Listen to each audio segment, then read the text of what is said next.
Hi guys, it's Ashley from Live Happy Tarot. I'm here with a pick a pile reading today.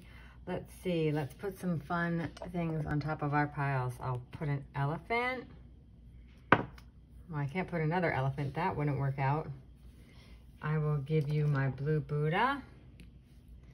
And we'll use my owl again. So we have 3 piles. Each of them have 2 oracle cards and a tarot card. And go ahead and choose a pile, whichever one you're drawn to. All right, we're gonna put aside pile 2. Oh my goodness, pile 3. This is pile 2, this is pile 1. And here we go. Pile 1, the owl. We have the empty cottage. We have healing. And we have Shiva.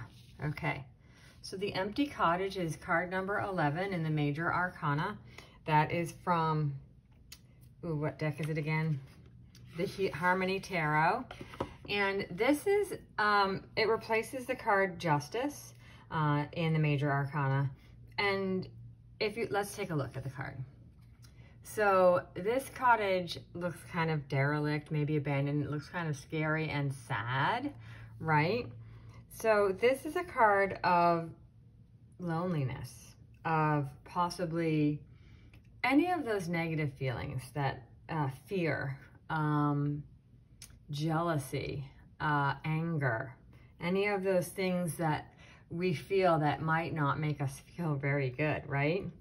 This is a lonely place, an angry place. So maybe you're having those feelings come up. And the thing is, I believe that, and actually I've been doing a lot of reading, you need to feel your feelings. You need to acknowledge it. It's better to feel angry and lonely and jealous and all those things and notice the feeling instead of stuffing it down, pushing it away, pretending it's not there.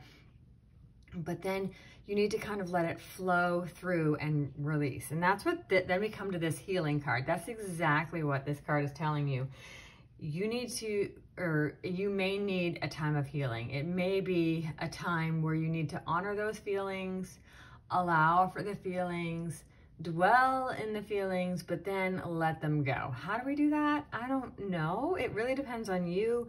You could spend a whole day allowing yourself to really honor the feelings, and then the next day tell yourself, I'm going to move on, or I'm going to try to move on. You could journal about the feelings. You could talk to someone about your feelings. You can, go for a walk. You can, I don't know, whatever it is that feels right for you. And the last card we hear is Shiva, which is so interesting because Shiva is the destroyer, but he destroys not to cause harm and havoc. He destroys so that you can be reborn, right? So he wants you to transcend. So all of these cards go together so well. You're having some negative thoughts and feelings. You're allowing yourself to heal from them, and you're allowing, and Shiva is telling you, let's destroy whatever it is, maybe the old you, wherever you were, and it's time to transcend. So that's your pile 1. What a beautiful reading, I think. Okay, sorry I got interrupted. All right, we're here on pile number 2. We have the shell, we have grace, and we have the 6 of spring. So this is, in this deck, the 6 of spring is equivalent to the 6 of wands. And all of the springs shows bluebells, which are these flowers.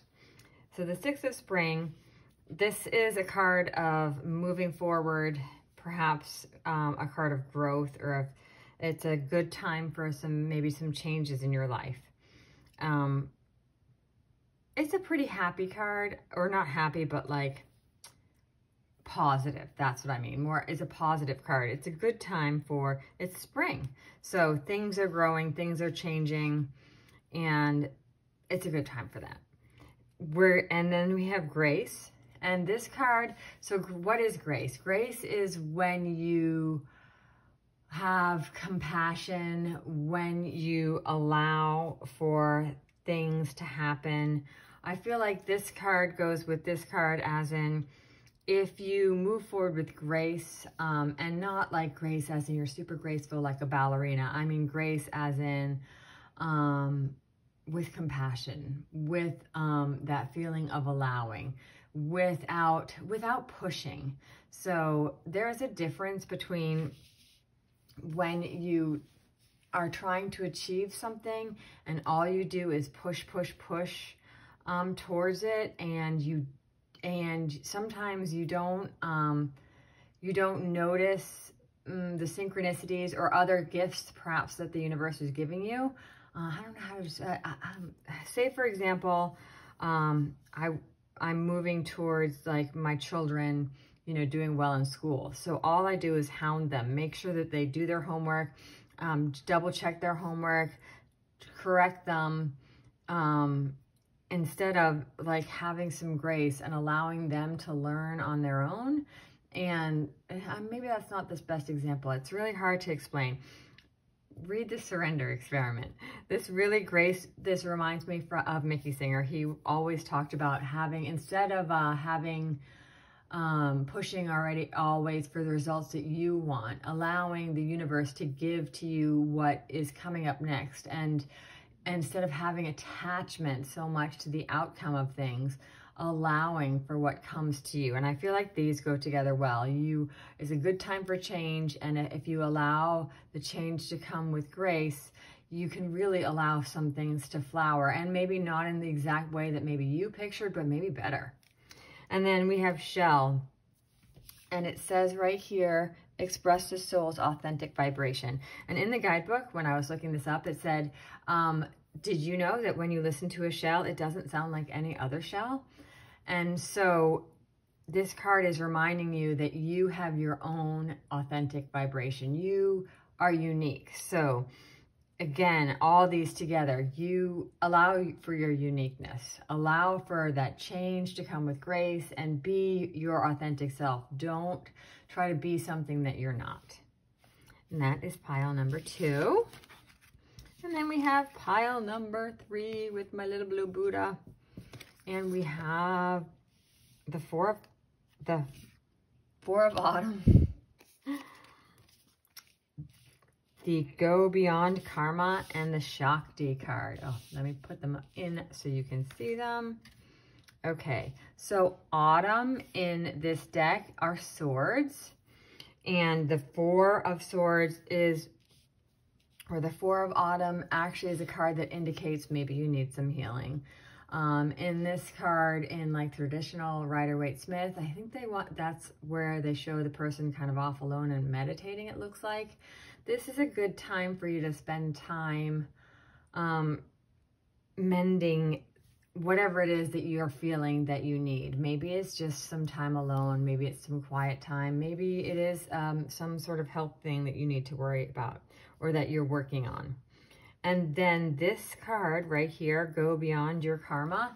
So we have this idea of karma as like, if I do this nicely, or if I'm nice, then it'll come back to me. Or, you know, in this lifetime, if I'm good, then next lifetime will be better. But this card is reminding you that we need to move beyond the kind of, if I do this, then I'll get that idea. And instead, let's align with love. So rather than doing something to get something, instead do everything with love. And that brings you the karma that you're looking for without asking or grasping for it. And that also, when you move with love or you do everything with love, it also, you give it back to yourself, right? Realize that perhaps here the healing you need is for yourself, and perhaps you need to love and honor your body more. Maybe you need to listen to yourself more. And then Shakti, this is, it says right here, feel the fire burn within. Shakti is actually the universal life force. So I think this goes well with these 2 other cards. Healing and going forth with love and honoring your universal life force. Shakti is like the fire within you. And one of the interesting things it says in the guidebook is, you know, fire seems all powerful, and yet it has to be nurtured at the same time. So, you know, and it can be out of control. So you have to find that like cosmic, wonderful center place. Instead of letting the fire burn and consume, or instead of not nurturing enough and it just fizzles out, you need to find that middle ground. And so that is the reading for these 3 cards. Perhaps there's some health, a healing that needs to be done. Do it with love and nurture yourself. Allow that fire to burn somewhere in the middle ground. Thank you all so very much for being here for my Pick a Pile 3-card reading. I hope it was good for you, and I will see you next time.